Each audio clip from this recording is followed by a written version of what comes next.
Então, a partir de agora, nós podemos estudar algumas equações do movimento uniformemente variado. Já foi visto que a aceleração é igual à variação da velocidade em relação ao tempo, né? O A é igual a ΔV sobre ΔT. E sempre que aparecer essa letra grega delta em física, ela indica variação. Então, dessa forma, o ΔV representa a velocidade final menos a velocidade inicial de um objeto.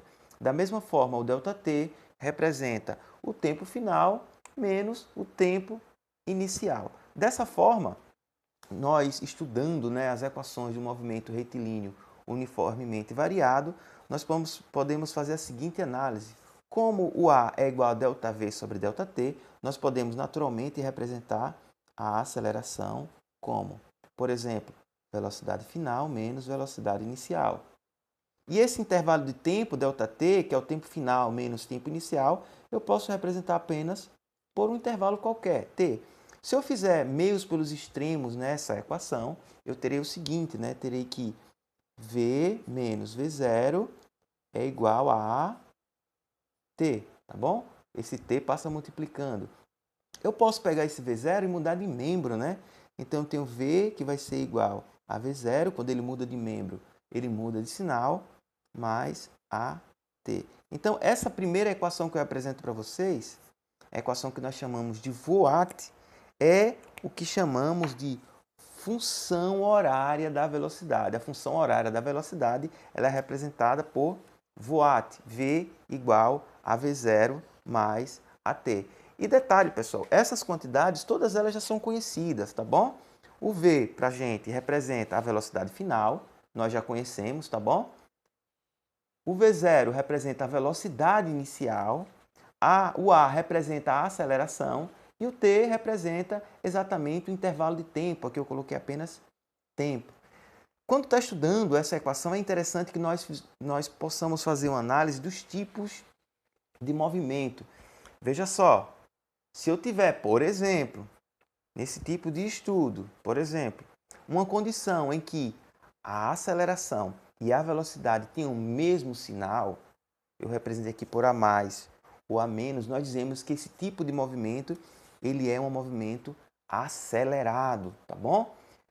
Caso ocorra, por exemplo, de a velocidade ter um sinal e a aceleração ter outro sinal, nós dizemos que esse movimento aqui, ó, é um movimento retardado, tá bom? Então, aceleração e velocidade, sinais iguais, movimento acelerado.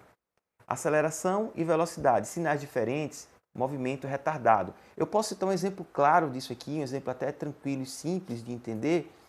Por exemplo, um objeto quando ele é jogado para cima. Quando ele é jogado para cima, você vê, por exemplo, né, que a gravidade atua para baixo e a velocidade atua para cima. Ele vai perdendo velocidade com o tempo. Esse tipo de movimento é chamado de movimento retardado. Agora, se você pega um objeto, por exemplo, e solta ele, ó, tanto a velocidade como a aceleração, no caso a aceleração gravitacional, vai ter o mesmo sentido, vai ter a mesma velocidade. A velocidade e a aceleração, ambas irão apontar para baixo. Então, esse tipo de movimento é caracterizado como movimento acelerado. Repetindo, para fixar melhor, se você jogar, por exemplo, o meu lápis para cima, aqui, ó, jogando ele para cima, o que é que vai acontecer? A gravidade, que é a aceleração, vai atuar no lápis para baixo e a velocidade vai atuar para cima, tá bom? Então, esse tipo de movimento em que a aceleração tem um sinal, a velocidade tem outro, é um movimento chamado retardado. Caso os dois tenham o mesmo sinal, quando você solta, por exemplo, que a velocidade é positiva, ele vai aumentando a velocidade com o tempo, e a gravidade também é positiva, esse movimento é caracterizado como movimento acelerado, tá bom? Já conhecemos, né, nossa equação, a função horária da velocidade, que é a função Voigt, e já sabemos então os tipos de movimento, movimento acelerado e movimento retardado. Então vale a pena agora analisar um exemplo utilizando essa equação, a equação do Voigt. É isso que iremos fazer a partir de agora. Vamos ver como é que fica um exemplo utilizando essa equação?